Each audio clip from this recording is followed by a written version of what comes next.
Hi to all. Myself Srinivas Ramshetty, lecturer in economics, MVS, Government Degree and PG College, Autonomous, Mahbub Nagar. Today we will discuss about effective demand. Okay, effective demand means సార్థక demand అంటాం. This video very useful to BA first year second semester students, micro economics విద్యార్థులకు ఎవరైతే ఉన్నారో second semester వాళ్ళకి ఈ సిలబస్లు చాలా ముఖ్యమైనటువంటి టాపిక్గా చెప్తాం. ప్రీవియస్ క్లాస్లో మనము ప్రీవియస్ వీడియోలో కీనిషియన్ థియరీ ఆఫ్ ఎకనామిక్స్, కీన్స్ ఆదాయ ఉద్యోగిత సిద్ధాంతము అనేటువంటి దాన్ని మనము కొంత ఇంట్రడక్షన్ చూడటం జరిగింది. దాని కంటిన్యూషన్లో మనము కీన్స్ ఆదాయ ఉద్యోగిత సిద్ధాంతానికి మరి ఆర్థిక వ్యవస్థలో ఆదాయ ఉద్యోగిత అటువంటి అంశాన్ని మరి కీన్స్ సార్థక డిమాండ్ అనేది, ఎఫెక్టివ్ డిమాండ్ అనేది నిర్ణయిస్తుంది. సార్థక డిమాండ్, ఆదాయ ఉద్యోగిత సార్థక డిమాండ్ మీద డిపెండ్ అయ్యి ఉంటుంది అని కీన్స్ తన యొక్క గ్రంథంలో చెప్పడం జరిగింది. ఓకే, దాని ప్రకారంగా మరి సార్థక డిమాండ్ అంటే ఏంటి, అలాగే సార్థక డిమాండ్ని మరి నిర్ణయించేటువంటి అంశాలు అని మనం ఒకసారి చూసినట్లయితే లాస్ట్ చార్ట్లో మనం చూసాం. ఆర్థిక వ్యవస్థలో ఆదాయ ఉద్యోగిత అనేది ఎఫెక్టివ్ డిమాండ్, సార్థక డిమాండ్ నిర్ణయిస్తుంది అనుకున్నాము. అలాగే ఈ సార్థక డిమాండ్ అనేది aggregate supply function and aggregate demand function, సమిష్టి సప్లై ఫలము మరియు సమిష్టి డిమాండ్ ఫలము అనేవి సార్థక డిమాండ్ని నిర్ణయిస్తాయి అని చెప్పుకున్నాం. మరి ఏంటి ఈ యొక్క సార్థక డిమాండ్లో మనం రెండు అంశాలు ప్రభావితం చేస్తాయి అనుకున్నాము. అందులో ఒకటి aggregate supply function and aggregate demand function అంటే ఏంటి అనేది ఒకసారి మనం చూసినట్లయితే, ముందుగా సార్థక డిమాండ్ని మనము సమిష్టి సప్లై ఫలము, సమిష్టి డిమాండ్ ఫలము రెండు కూడా కలిసి నిర్ణయిస్తాయి అనుకున్నాము. అలాగే ఈ సార్థక డిమాండ్ అనేది కీన్స్ ఆదాయ ఉద్యోగ సిద్ధాంతంలో, కీన్స్ ఆదాయ ఉద్యోగ సిద్ధాంతానికి మనకి ఇది హార్ట్ లాంటిది, అంటే గుండెకాయ లాంటిదిగా మనము చెప్పుకుంటాం. మరి ఈ సార్థక డిమాండ్ అనేది ఏమిటి అంటే, ఎక్కడైతే సమిష్టి సప్లై ఫలము మరియు సమిష్టి డిమాండ్ ఫలము, aggregate demand function and aggregate supply function రెండు కూడా ఎక్కడైతే ఈక్వల్ అవుతాయో, ఎక్కడైతే పరస్పరం సమానమవుతాయో అక్కడ మరి ఆర్థిక వ్యవస్థలో మొత్తం వస్తురాశి, అలాగే ఎంప్లాయ్మెంట్, అలాగే ఇన్కమ్ లెవెల్, అలాగే ఇన్వెస్ట్మెంట్ అన్నీ కూడా నిర్ణయించబడతాయి. అంటే సమిష్టి సప్లై ఫలము, సమిష్టి డిమాండ్ ఫలము రెండూ సమానమైన చోట ఆర్థిక వ్యవస్థలో మొత్తం వస్తురాశి, మొత్తం ఉత్పత్తి, ఉద్యోగిత, ఆదాయ స్థాయి అనేవి నిర్ణయించబడతాయి కీన్స్ ప్రకారంగా. మరి ఈ ఎఫెక్టివ్ డిమాండ్ల ప్రధానంగా రెండు అంశాలు అన్నాము. ఒకటి సమిష్టి సప్లై ధర అన్నాము, ఇంకోటేమో సమిష్టి డిమాండ్ ధర అన్నాము. మరి రెండింటిని ఒకసారి మనం అబ్జర్వ్ చేసినట్లయితే సమిష్టి సప్లై ఫలము అన్నాం. What is the definition of aggregate supply function ఒకసారి మనం చూసినట్లయితే, aggregate supply price refers to the total amount of money that all organization in an economy should receive from the sale of output produced by employing a specific number of workers.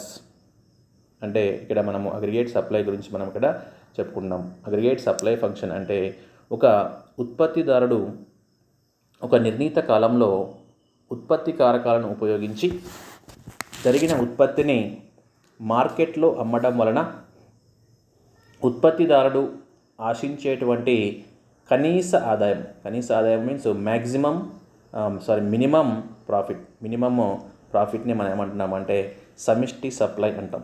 అంటే ఇక్కడ సింపుల్గా ఏంటి అంటే, ఉత్పత్తిదారుడికి అయ్యేటువంటి ఉత్పత్తి కారకాల మీద అయ్యేటువంటి వ్యయము, ఆయన ఉత్పత్తిదారుడు ఏం చేస్తాడంటే ఉత్పత్తి చేసేటప్పుడు కనీసము ఉత్పత్తి వ్యయం అయినా రాబట్టుకోవాలని ఆశిస్తాడు. ఈ ఆశించేటువంటి రాబడిని ఏమంటున్నాము అంటే అగ్రిగేట్ సప్లై ఫంక్షన్ లేదా అగ్రిగేట్ సప్లై ప్రైస్ అంటాం. సమిష్టి సప్లై ధర లేదా సమిష్టి సప్లై ఫలము అంటాం. అంటే ఉత్పత్తి కారకాలని ఉపయోగించి నిర్ణీత కాలంలో ఉత్పత్తి చేసినట్టు ఉత్పత్తిని మార్కెట్లో అమ్మడం ద్వారా ఉత్పత్తిదారుడు కనీసము ఆదాయం, ఉత్పత్తిదారుడు ఆశించేటువంటి ఎక్స్పెక్ట్ చేసేటువంటి కనీస ఆదాయాన్ని మనము సమిష్టి సప్లై ఫలము అంటున్నాం. మరి ఈ సమిష్టి సప్లై ఫలము అనేది ఉద్యోగిత పరిమాణం పెరుగుతూ ఉంటే కనీసం పొందాలి అని ఆశించేటువంటి రాబడి కూడా ఎక్కువగా పెరుగుతూ ఉంటుంది, ఎక్కువ రేట్లో పెరుగుతూ ఉంటుంది. దీనికి గల కారణం ఏంటి అంటే ఉత్పత్తిలో క్షీణ ప్రతిఫలాలు, అంటే లా ఆఫ్ డిమినిషింగ్ రిటర్న్స్ వస్తాయి. కాబట్టి మరి ఉత్పత్తి పరిమాణం పెరుగుతూ ఉంటే కనీసం పొందాలనేటువంటి ఉత్పత్తులను కనీసం పొందాలని ఆశించేటువంటి రాబడి కూడా పెరుగుతూ ఉంటుంది. కాబట్టి మరి ఉత్పత్తిదారుడు శ్రామికులు నియమిస్తున్న కొద్దీ ఎక్కువ వ్యయం అవుతుంది. ఎక్కువ వ్యయం అయినప్పుడల్లా మరి అతడు ఆశించే రాబడి కూడా ఎక్కువగా రావడానికి అవకాశం ఉంటుంది. కాబట్టి మరి ఆర్థిక వ్యవస్థలో అందుబాటులో ఉన్న శ్రామికులను ఉపయోగించి ఉత్పత్తి చేసి ఉత్పత్తిదారుడు కనీసం రావాలి అని ఆశించేదాన్ని మనం ఏమంటున్నాము అంటే కానీ సమిష్టి సప్లై ఫలము అంటున్నాము. దీనికి సంబంధించి అది పట్టిక మరియు పటము రెండు కూడా దానిని మళ్ళీ మనము చేద్దాం తర్వాతకి. ఇది ఓన్లీ సమిష్టి సప్లై ఫలము అంటే మనం ఏమంటున్నాము, ఉత్పత్తిదారుడు ఆశించేటువంటి కనీస రాబడిని, సింపుల్గా ఉత్పత్తిదారుడు ఆశించేటువంటి కనీస రాబడిని సమిష్టి సప్లై ఫలముగా మనం ఇక్కడ పేర్కొంటున్నాము. అదేవిధంగా ఇంకోటి అగ్రిగేట్ డిమాండ్ ఫంక్షన్ అంటున్నాం. అగ్రిగేట్ డిమాండ్ ఫంక్షన్ అనేది సమిష్టి డిమాండ్ ఫలము.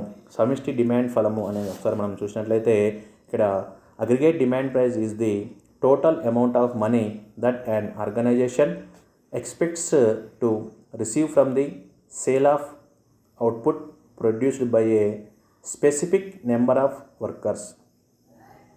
ఇక్కడ అగ్రిగేట్ డిమాండ్ ఫంక్షన్ ఏమంటుంది అంటే ఒక ఉత్పత్తిదారుడు నిర్ణీత కాలంలో ఉత్పత్తి కారకాలను ఉపయోగించడం వలన జరిగిన ఉత్పత్తిని మార్కెట్లో అమ్మడం వలన ఉత్పత్తిదారుడు ఆశించేటువంటి గరిష్ట ఆదాయము, మ్యాక్సిమం ప్రాఫిట్ని మనం ఏమంటాము అంటే అగ్రిగేట్ డిమాండ్ ఫంక్షన్,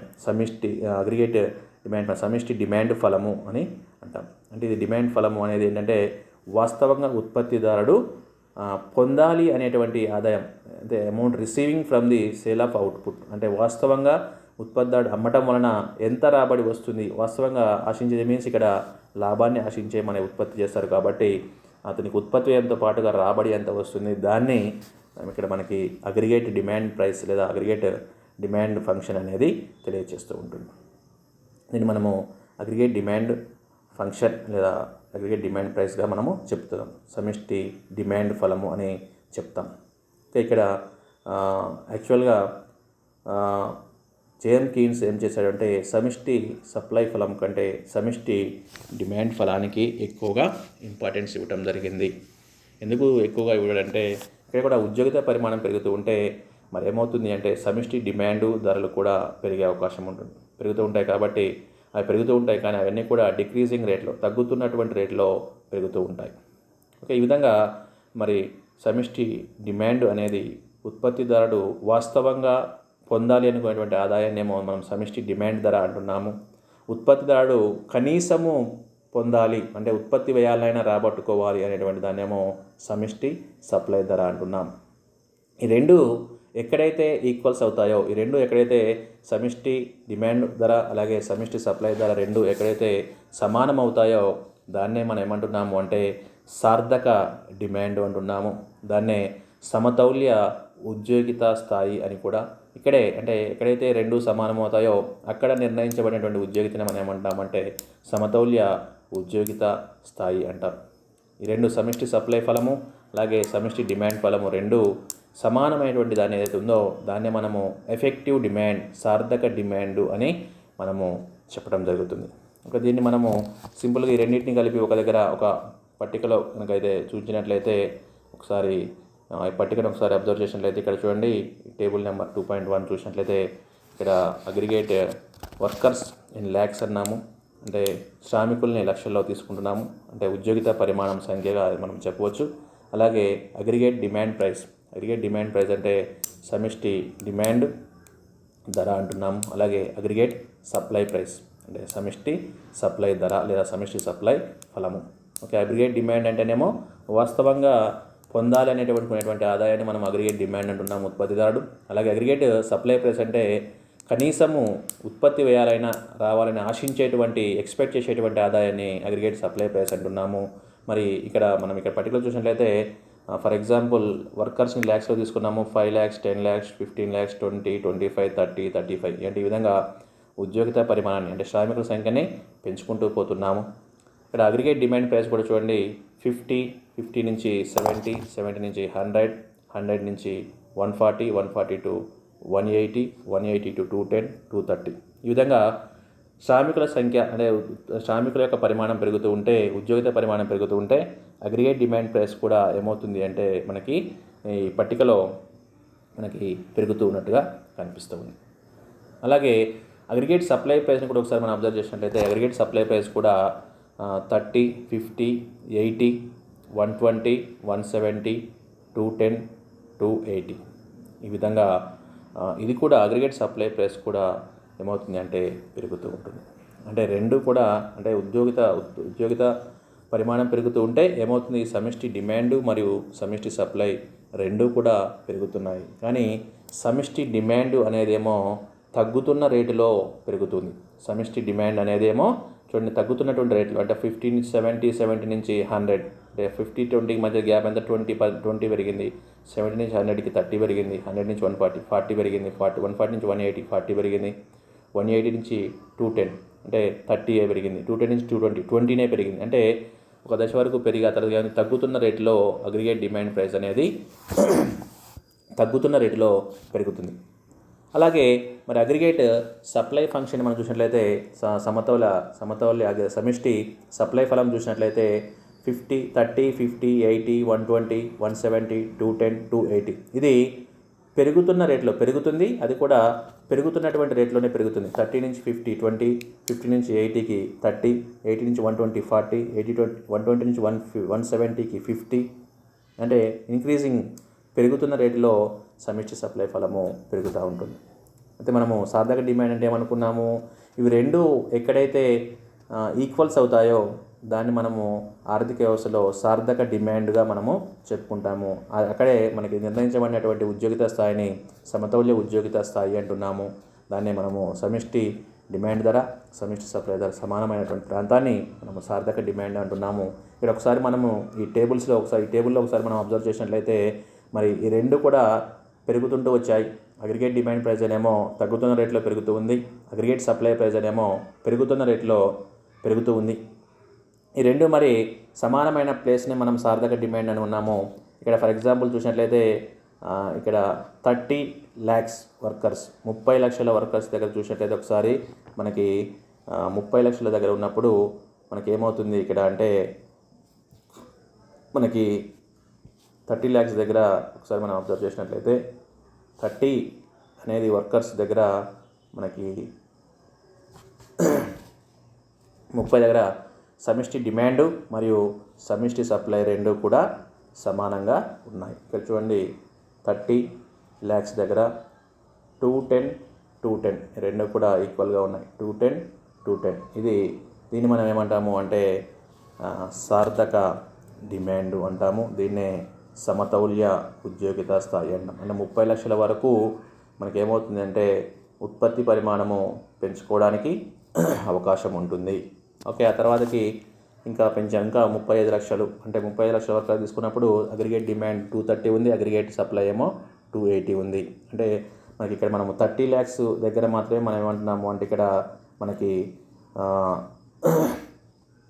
సమిష్టి సప్లై సమిష్టి డిమాండ్ రెండు కూడా సమానమే. కాబట్టి ఈ 210 డిమాండ్ ప్రైస్ అయితే ఉందో ఈ రెండు కూడా దీన్ని మనము ఎఫెక్టివ్ డిమాండ్ సార్థక డిమాండ్ అంటున్నాము. అంటే ఈ పట్టిక ప్రకారంగా మనము 30 లక్షల మంది శ్రామికులు నియమించే వరకు ఏమవుతుంది అంటే ఇక్కడ వరకు 30 లక్షల వరకు శ్రామికుల వరకు సమిష్టి సప్లై కంటే సమిష్టి డిమాండ్ ఎక్కువగా ఉంది. చూడండి ఇక్కడేమో 170 ఉంది, ఇక్కడేమో 180 ఉంది. అంటే సమిష్టి డిమాండ్ ఎక్కువగా ఉంది, ప్రతి దగ్గర కూడా ఎక్కువగా ఉంది. ఆ తర్వాతకి ఈ 30 లక్షల శ్రామికుల దగ్గర రెండు కూడా సమానంగా ఉన్నాయి. అంటే ఇక్కడ వరకు ఉత్పత్తిదారుడు కనీసము పొందాలనుకునే రాబడి కంటే ఎక్కువగా ఉంది, అంటే వాడికి డిమాండ్ ప్రైస్ ఎక్కువగా ఉంది కాబట్టి కనీసం పొందాలనుకునే దానికంటే వాస్తవంగా వచ్చే రాబడి ఎక్కువగా ఉంది కాబట్టి వాడు ఏం చేస్తాడు ఉత్పత్తిదారుడు అంటే శ్రామికుల సంఖ్యను పెంచుకొని ఉత్పత్తి పరిమాణాన్ని పెంచుకుంటూ వస్తాడు. కానీ 30 లక్షలు దాటిన తర్వాతకి చూసినట్లయితే చూడండి, అగ్రిగేట్ డిమాండ్ అంటే వాస్తవంగా వచ్చేటువంటి రాబడి 230 ఉంటే కనీసము రావాల్సిన రాబడి 280 ఉంది. 280 అంటే మరి ఉత్పత్తి వ్యయాలు ఏమో ఎక్కువగా ఉన్నాయి, వాడికి వచ్చేటువంటి ఇక్కడ రాబడి ఏమో తక్కువగా ఉంది. అంటే ఏంటి, 35 లక్షల శ్రామికులను నియమించడం, మిగతా అదనంగా ఉన్న శ్రామికులను తీసుకుంటే ఏమవుతుంది అంటే వీడికి ఉత్పత్తిదారునికి నష్టాలు వచ్చేటువంటి అవకాశం ఉంది. అంటే అగ్రిగేట్ డిమాండ్ ఫంక్షన్ కంటే అగ్రిగేట్ సప్లై ఫంక్షను ఎక్కువగా ఉంది ఇక్కడ ఇప్పుడు, అంటే సార్థక డిమాండ్ దాటిన తర్వాతకి. అందువల్ల మరి ఎక్కువ ఏం చేస్తాడు ఉత్పత్తిదారుడు అంటే 30 లక్షల మంది శ్రామికుల వరకే ఉత్పత్తి వరకే శ్రామికులను తీసుకొని ఆ తర్వాతకి శ్రామికుల్ని పనిలో నియమించడు. మరి ఈ పరిస్థితుల్లో ఏమవుతుంది అంటే ఆర్థిక వ్యవస్థలో ఇంకా 5 లక్షల మంది శ్రామికులు అదనంగా ఉన్నారు. మరి ఇక్కడ ఈ 5 లక్షల మంది శ్రామికులు నిరుద్యోగులు మనము పేర్కొంటాం. నిరుద్యోగిత ఉంటుంది ఇక్కడ, 5 లక్షల నిరుద్యోగిత అనేది ఉంటుంది. కానీ నిరుద్యోగిత ఉన్నప్పటికీ కూడా ఆర్థిక వ్యవస్థ ఏమవుతుంది అంటే ఇక్కడ సమతౌల్య స్థితికి చేరుకుంటుంది. సమతౌల్య స్థితికి చేరుకొని సార్థక డిమాండ్ అనేది సాధ్యమవుతుంది ఇక్కడ. మరి దీన్ని మనం ఏమంటామంటే కీన్స్ ప్రకారం దీన్ని లో లెవెల్ ఎంప్లాయ్మెంట్ ఈక్విలిబ్రియం అంటాం, అండర్ ఎంప్లాయ్మెంట్ ఈక్విలిబ్రియం అని అంటాం. అంటే అల్ప స్థాయి ఉద్యోగిత సమతౌల్యం అంటాం. అల్ప ఉద్యోగిత సమతౌల్యము, లో లెవెల్ ఎంప్లాయ్మెంట్ ఈక్విలిబ్రియం అని మనం ఇక్కడ జేఎం కీన్స్ ప్రకారంగా చెప్పుకుంటాం. ఇక్కడ అంటే 30 లక్షల శ్రామికులను ఉపయోగించి 210 రూపాయల aggregate demand price and aggregate supply price రెండు సమానమే కాబట్టి మనం దీన్ని సార్థక డిమాండ్గా మనము చెప్పుకుంటాం. దీనినే మనము ఇప్పుడు చేసినటువంటి ఈ టేబుల్నే మనము గ్రాఫ్ రూపంలో చూపెట్టినట్లయితే ఇక్కడ మనకి ఇక్కడ గ్రాఫ్ కనిపిస్తుంది. ఇక్కడ చూడండి, ఈ గ్రాఫ్లో ఎంప్లాయ్మెంట్ ఎక్స్ యాక్సిస్ మీదనేమో ఎంప్లాయ్మెంట్ తీసుకున్నాము అండ్ వై యాక్సిస్ మీదనేమో aggregate demand and aggregate supply తీసుకోవడం జరిగింది. ఓకే, మనం ఇంతకుముందు చెప్పినట్లుగా టేబుల్లో చూపెట్టినట్లుగా టేబుల్లో aggregate demand price and aggregate supply price రెండు కూడా పెరుగుతూనే ఉన్నాయి. కానీ డిమాండ్ ప్రైస్ ఏమో తగ్గుతున్న రేట్లో పెరుగుతుందని చెప్పుకున్నాము, సప్లై ప్రైస్ ఏమో పెరుగుతున్న రేట్లో పెరుగుతుంది అనుకున్నాం. కాబట్టి మరి ఇక్కడ చూడండి, అగ్రిగేట్ డిమాండ్ ప్రైస్ రేట్ ఏమో పెరుగుతున్న రేట్లో అంటే క్షీణిస్తున్న రేట్లో పెరుగుతుంది కాబట్టి ఇది ఓ యాక్సిస్ ఇక్కడ ఓ పాయింట్ దగ్గర నుంచి ధనాత్మక వాళ్ళ కంటే కొంత వరకు వెళ్ళి ఏమవుతుందంటే కొంచెం తగ్గినట్లుగా మనకి కనిపిస్తుంది. అంటే పెరుగుతుంది కానీ పెరుగుదలలో రేటులో తగ్గుదల మనకి కనిపిస్తూ ఉంటుంది. అలాగే అగ్రిగేట్ సప్లై ఫంక్షన్ సమిష్టి సప్లై ఫల రేఖ ఏమవుతుంది, పెరుగుతున్న రేటులో పెరుగుతుంది కాబట్టి ఇది కంటిన్యూగా పెరుగుతూనే ఉంది. కాబట్టి ఈ విధంగా పెరుగుతూ ఈ విధంగా ఇది కూడా పైకి వెళ్తుంది, ధనాత్మక వాళ్ళనే కలుగుతుంది. లెఫ్ట్ టు రైట్ అప్పర్ లెవెల్లో మనకి కనిపిస్తూ ఉంటుంది.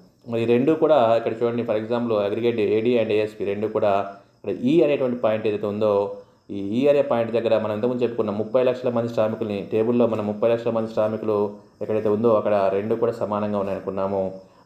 30 lakhs ఎంప్లాయ్మెంట్ ఎక్కడ అంటే ఓఎం పరిమాణంలో ఉన్నప్పుడు ఇక్కడ ఈ అనే బిందువు దగ్గర ఈ రెండు కూడా సమానమయ్యాయి. ఇక్కడ ఎఫెక్టివ్ డిమాండ్ దాన్ని మనము సమిష్టి సప్లై మరియు సమిష్టి డిమాండ్ ఫలం అనేది ఈ అనే పాయింట్ దగ్గర రెండు కూడా సమానమయ్యాయి. కాబట్టి ఇక్కడ మనం దీన్ని ఈ బిందువుని ఏమంటున్నాము అంటే కీన్స్ ప్రకారంగా ఎఫెక్టివ్ డిమాండ్ అంటే కీన్స్ ప్రకారం దీన్ని మనం సార్థక డిమాండ్గా పేర్కోవడం జరిగింది. కాబట్టి ఆర్థిక వ్యవస్థలో ఫర్ ఎగ్జాంపుల్ ఓఎం అనేది కీన్స్ ప్రకారం మన టేబుల్ ప్రకారంగా ఓఎం అనేది 30 lakhs అంటే 30 లక్షల మంది శ్రామికుల్ని పనిలోకి తీసుకుంటూ ఉంటే అంటే ఉత్పత్తి పరిమాణం పెరుగుతూ ఉంటే శ్రామికుల సంఖ్యను కూడా పెంచుతూ ఉన్నారు ఉత్పత్తిదారులు. మరి ఎక్కడి వరకు పెంచుతున్నారు వీళ్ళు అంటే ఇక్కడ ఎక్కడైతే ఎఫెక్టివ్ డిమాండ్ సార్థక డిమాండ్ అనేది ఎక్కడైతే ఉందో దీన్ని మనము సమతౌల్య వస్తురాశి అలాగే సమతౌల్య ఉద్యోగిత స్థాయి అని కూడా మనము చెప్పుకుంటున్నాం. దీన్నే మనము సార్థక డిమాండ్ అని కూడా అన్నాము. అంటే 30 లక్షల వరకు మాత్రమే ఉత్పత్తిదారుడు ఏం చేస్తాడంటే ఉత్పత్తిని కొనసాగిస్తాడు. మరి మనం టేబుల్లో చెప్పుకున్నట్లుగా ఇంకా 5 lakhs మెంబర్స్ ఆర్థిక వ్యవస్థలో నిరుద్యోగులుగా ఉన్నారు. మరి 5 లక్షల మంది నిరుద్యోగులకి మరి ఉద్యోగిత అవకాశము లేదు. కాబట్టి దీన్ని ఏమన్నాడు కీన్స్ అంటే అల్పస్థాయి ఉద్యోగిత అన్నాము, అల్ప ఉద్యోగిత సమతౌల్యము అన్నాం. అల్ప ఉద్యోగిత సమతౌల్యంగా పేర్కోవడం జరిగింది. మరి మిగతా వారిని కూడా మరి మనకి ఇక్కడ కీన్స్ ప్రకారంగా ఇక్కడ సార్థక డిమాండ్ నిర్ణయించబడింది. మరి ఆర్థిక వ్యవస్థలో సంపూర్ణ ఉద్యోగిత అనేది మనం ఫస్ట్ చెప్పుకున్నట్టుగా అజంప్షన్స్లో మనం చెప్పుకున్నాము. ఆర్థిక వ్యవస్థలో నిరుద్యోగిత ప్రారంభంలో ఏమవుతుంది, నిరుద్యోగితతో మొదలై అంతిమంగా సంపూర్ణ ఉద్యోగిత స్థాయికి చేరుకుంటుంది అన్నాం. మరి సంపూర్ణ ఉద్యోగ స్థాయికి చేరుకోవాలంటే ఏం చేయాలి? ఇక్కడ రిమైనింగ్ ఇంకా 5 lakhs మెంబర్స్ వర్కర్స్ ఉన్నారు. మరి 5 lakhs వర్కర్స్కి మరి ఎంప్లాయ్మెంట్ కల్పించాలి. మరి ఎంప్లాయ్మెంట్ కల్పించాలి అంటే ఉత్పత్తిదారులు ఎంప్లాయ్మెంట్ కల్పించేటువంటి పరిస్థితి ఉండదు. ఎందుకు ఉండదు అంటే వాళ్ళకి ఎంప్లాయ్మెంట్ కల్పిస్తే ఏమవుతుందంటే అగ్రిగేట్ డిమాండ్ కంటే అగ్రిగేట్ సప్లై ఎక్కువ అవుతుంది. అంటే ఆశించే రాబడి కంటే వాస్తవంగా వచ్చే రాబడి కంటే ఆశించే రాబడి ఎక్కువగా ఉంటుంది. కాబట్టి కొంతమేరకు నష్టాలు అనుభవించేటువంటి అవకాశం ఉంటుంది. కాబట్టి మరి ఏం చేయాలి? ఇలాంటి పరిస్థితుల్లో కీన్స్ ఏమంటాడు అంటే ఖచ్చితంగా ఆర్థిక వ్యవస్థలో ప్రభుత్వం జోక్యం చేసుకోవాలి. తప్పనిసరిగా ప్రభుత్వ జోక్యం చేసుకొని ఏం చేయాలంటే ఆర్థిక వ్యవస్థలో మన అగ్రిగేట్ డిమాండ్ని పెంచాలి. సమిష్టి డిమాండ్ని కొంతమేరకు పెంచాలి. అగ్రిగేట్ డిమాండ్ని పెంచినట్లయితే ఏమవుతుంది అంటే ఆర్థిక వ్యవస్థలో ఆ మేరకు వస్తు సేవల యొక్క డిమాండ్ పెరిగినప్పుడు ఏమవుతుంది అంటే ఈ డిమాండ్ ఆర్థిక వ్యవస్థలో ప్రభుత్వం కొంతమేరకు డిమాండ్ చేయడం వల్ల ఏమవుతుంది? మిగతా వస్తువులకు కూడా అంటే ఉత్పత్తికి డిమాండ్ పెరగడం వల్ల ఆర్థిక వ్యవస్థలో ఇంకా మిగతా నిరుద్యోగులు ఉన్నటువంటి మిగతా ఉద్యోగులను కూడా ఏం చేస్తారు అంటే పనిలోకి తీసుకునేటువంటి అవకాశము మనకి ఎక్కువగా ఉంది. పనిలోకి తీసుకొని ఆ 5 లక్షల మందికి కూడా ఏం చేస్తారు అంటే మరి ఉద్యోగిత అవకాశాన్ని కల్పించేటువంటి అవకాశం ఉంది. కాబట్టి మరి ఈ విధంగా ప్రభుత్వం ఏం చేయాలి అంటే ఇక్కడ చూసినట్లయితే డిమాండ్ పెంచాలి. ప్రభుత్వం జోక్యం చేసుకొని సమిష్టి డిమాండ్ ప్రమేయాన్ని పెంచినట్లయితే ఇక్కడ డిమాండ్ రేఖ ఏమవుతుంది చూడండి. ఇక్కడ ఈ నుంచి ఏమవుతుంది? డిమాండ్ పెట్టడం వల్ల అగ్రిగేట్ డిమాండ్ ప్రైస్ కర్వ్ ఏమవుతుంది? ఎడమ పైకి ఎక్కువ వెళ్తుంది. దీనివల్ల అగ్రిగేట్ డిమాండ్ అంటే ఎఫెక్టివ్ డిమాండ్ సార్థక డిమాండ్ అనేది ఇక్కడ ఈ బిందు నుంచి ఓఎం నుంచి శ్రామికుల నుంచి ఏమవుతుందంటే OM1కి అంటే మిగతా నిరుద్యోగులు ఉన్నటువంటి M1 పరిమాణం ఏదైతే మనం అనుకున్నామో పట్టిక టేబుల్లో 5 lakhs మెంబర్స్, ఈ 5 lakhs మెంబర్స్ కూడా ఏమవుతుందంటే ఉద్యోగిత కల్పించడానికి అవకాశం ఉంటుంది. ఎప్పుడు అంటే ప్రభుత్వం జోక్యం చేసుకొని సమిష్టి డిమాండ్ని పెంచినట్లయితే. డిమాండ్ని పెంచడం వల్ల ఏమవుతుంది? ఆటోమేటిక్గా ఈ యొక్క డిమాండ్తో పాటుగా అందుబాటులో ఉన్న శ్రామికులను కూడా ఉత్పత్తిదారులు తీసుకొని ఎక్కువ ఉత్పత్తిని చేయడము. దీని మూలంగా ఏమవుతుంది? సార్థక డిమాండ్ పాయింట్ ఏమవుతుందంటే ఈ బిందువు నుంచి E1 బిందువుకి మారుతుంది. ఈ విధంగా మారటం వల్ల ఉద్యోగిత పరిమాణం కూడా పెరిగి ఏమవుతుంది? ఆర్థిక వ్యవస్థలో మిగతా రిమైనింగ్ ఉన్నటువంటి ఉద్యోగస్తులు నిరుద్యోగులు ఉన్నారో వాళ్ళు కూడా శ్రామికులు కూడా ఉద్యోగం కల్పించబడి చివరికి ఆర్థిక వ్యవస్థలో ఏమవుతుందంటే ఆర్థిక వ్యవస్థలో కీన్స్ ప్రకారంగా మిగతా రిమైనింగ్ ఉన్నటువంటి వారికి కూడా ఉద్యోగ అవకాశాలు కల్పించబడి చివరికి ఆర్థిక వ్యవస్థ సంపూర్ణ ఉద్యోగిత స్థాయికి చేరుకుంటుంది అని చెప్పాడు. సంపూర్ణ ఉద్యోగిత స్థాయికి చేరుకొని ఆర్థిక వ్యవస్థ అప్పుడు సంపూర్ణ ఉద్యోగిత ఉంటుంది. కానీ మరి మనకి సాంప్రదాయాలు చెప్పినట్లుగా ఆర్థిక వ్యవస్థ ఎప్పుడు కూడా ఫుల్ ఎంప్లాయ్మెంట్ అనేది సాధ్యం కాదు. సంపూర్ణ ఉద్యోగిత అనేది ఎప్పుడు కూడా ఉండదు ఆర్థిక వ్యవస్థలో. ఫస్ట్ ప్రారంభంలో ఏమవుతుందంటే అల్పస్థాయి నిరుద్యోగం నుంచి ప్రారంభమై చివరికి ఆర్థిక వ్యవస్థలో చివరికి ఏమవుతుందంటే సంపూర్ణ ఉద్యోగిత అనేది సాధ్యపడుతుంది అని చెప్పడం జరిగింది. దీన్ని మనము కీన్స్ యొక్క ఆదాయ ఉద్యోగ సిద్ధాంతంలో ఉన్నటువంటి సార్థక డిమాండ్ అనేటువంటి దాన్ని మనం ఇక్కడ ఈరోజు ఇప్పుడు ఈ వీడియోలో డిస్కస్ చేయడం జరిగింది. ఎఫెక్టివ్ డిమాండ్ అంటున్నాము. మరి ఎఫెక్టివ్ డిమాండ్ అనేది మనకి చూసినట్లయితే మనకి కీన్స్ యొక్క ఆదాయ ఉద్యోగ సిద్ధాంతంలో ఇది ఒక ప్రధానమైనటువంటి అంశంగా మనం ఇక్కడ చెప్పుకున్నాం. అంటే ఆర్థిక వ్యవస్థలో ఆదాయము ఉద్యోగిత అనేది సార్థక డిమాండ్ మీద ఆధారపడి ఉంటుంది అన్నాం. అంటే సార్థక డిమాండ్లో మార్పు వస్తే ఆటోమేటిక్గా ఆదాయము ఉద్యోగితలో మార్పు వస్తుంది. అంటే ఇప్పుడు సంపూర్ణ ఉద్యోగిత సాధించాము అంటే దానికి కారణం ఏంటి? ఇక్కడ అంటే నిరుద్యోగులు ఉన్నటువంటి శ్రామికులు కూడా ప్రభుత్వం జోక్యం చేసుకొని ఏం చేసింది అంటే వాళ్ళకి ఆ వస్తువులకి అగ్రిగేట్ డిమాండ్ పెంచడం వల్ల ఆటోమేటిక్గా నిరుద్యోగులుగా ఉన్నటువంటి శ్రామికులను కూడా ఉత్పత్తిదారులు పనిలోకి తీసుకొని వాళ్ళకు కూడా ఎక్కువ ఉద్యోగిత కల్పించడం వలన ఆర్థిక వ్యవస్థలో ఫుల్ ఎంప్లాయ్మెంట్ సంపూర్ణ ఉద్యోగిత అనేది మనకి పాసిబుల్ కావడం జరిగింది. ఓకే, ఇక్కడ మళ్ళీ effective demand aggregate demand function కూడా మళ్ళీ మనం ఇక్కడ అగ్రిగేట్ డిమాండ్ ఫంక్షన్ అనుకున్నాము. ఈ అగ్రిగేట్ డిమాండ్ ఫంక్షన్ కూడా మళ్ళీ ఇక్కడ మనకి కీన్స్ ప్రకారంగా ఏం చెప్పాడు? కీన్స్ అంటే ఎఫెక్టివ్ డిమాండ్లో అగ్రిగేట్ సప్లై ఫంక్షన్ కంటే అగ్రిగేట్ డిమాండ్ ఫంక్షన్కి ఎక్కువగా ఇంపార్టెన్స్ ఇవ్వడం జరిగింది. జేఎం కీన్స్ అని చెప్పుకున్నాం. మరి అగ్రిగేట్ డిమాండ్ ఫంక్షన్ని మళ్ళీ 2 అంశాలు ఎఫెక్ట్ చేస్తాయి అనుకుంటున్నాము.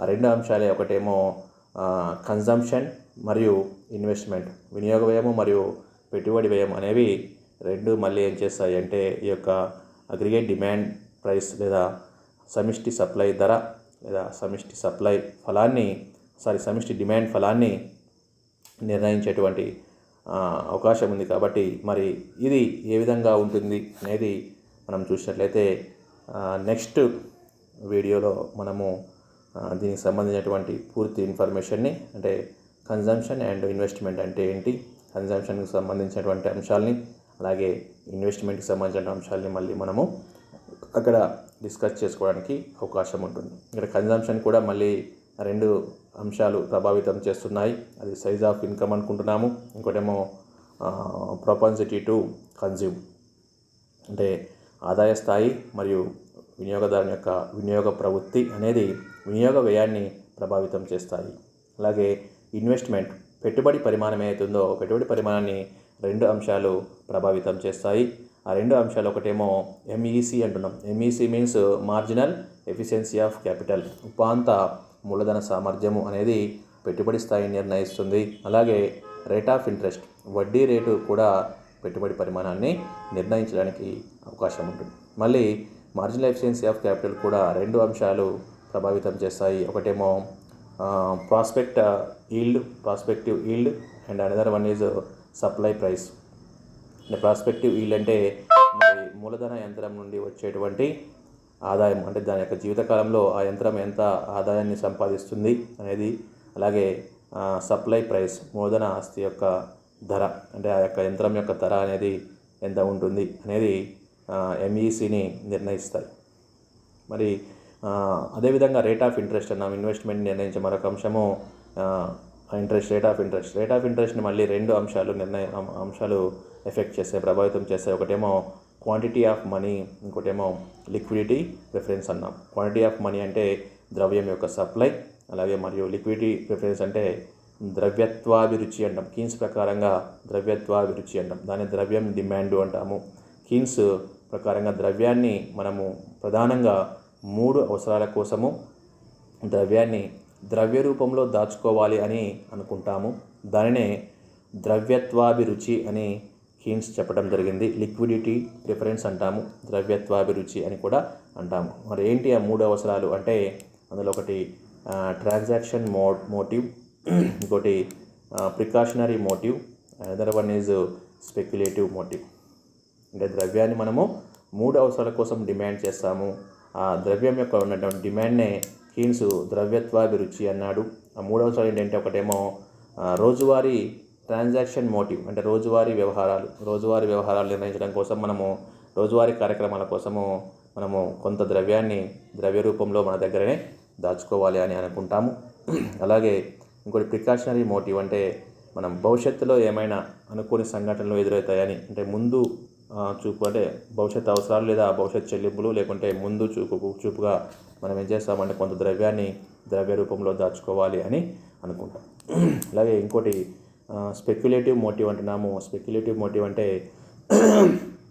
అంచనా వ్యాపారము అంటున్నాము. అంచనా వ్యాపారము లేదా దాన్నే లాభోద్దేశము అంటాము.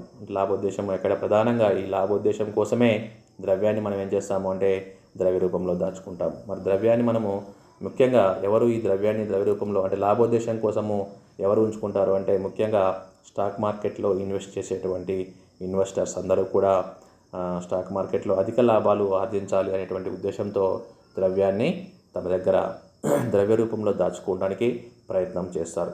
ఈ విధంగా ఈ 3 అవసరాల కోసము మనం ఏం చేస్తామంటే ద్రవ్యాన్ని ద్రవ్య రూపంలో దాచుకుంటాము. దాన్నే కీన్స్ ద్రవ్యత్వాభిరుచి అన్నాడు. దాన్ని మనం ద్రవ్యం యొక్క డిమాండ్ అంటాం. అంటే ఇది మొత్తం కూడా దేనిలో భాగం, ఇవన్నీ అంశాలు కూడా ఎక్కడ భాగం అంటే కీన్స్ ఏమన్నాము, డిమాండ్కి ఎక్కువ ఇంపార్టెన్స్ ఇవ్వడం జరిగింది అన్నాము. అందులో అగ్రిగేట్ డిమాండ్ ఫంక్షన్ అనేది ఈ అన్ని అంశాల మీద ఆధారపడి ఈ అగ్రిగేట్ డిమాండ్ ఫంక్షన్ అనేది పనిచేస్తూ ఉంది. ఓకే, కాబట్టి ఇది మనకి ఈరోజు ఉన్నటువంటి టాపిక్ ఎఫెక్టివ్ డిమాండ్ అంటున్నాం, సార్థక డిమాండ్. ఈ సార్థక డిమాండ్ అనేది మనకి ఈ విధంగా కీన్స్ సార్థక డిమాండ్కి ఎక్కువ ఇంపార్టెన్స్ ఇవ్వటము జరిగింది. ఓకే, నెక్స్ట్ వీడియోలో మనము after continuation aggregate demand function, okay, సమిష్టి డిమాండ్ ఫలము అంటే ఏంటి, ఆ సమిష్టి డిమాండ్ ఫలంని మళ్ళీ నిర్ణయించేటువంటి ఎఫెక్ట్ చేసేటువంటి కాన్సెప్ట్స్ ఏంటి, ఇవన్నీ కూడా మళ్ళీ బ్రీఫ్గా డిస్కస్ చేసుకుందాము. Thank you and all.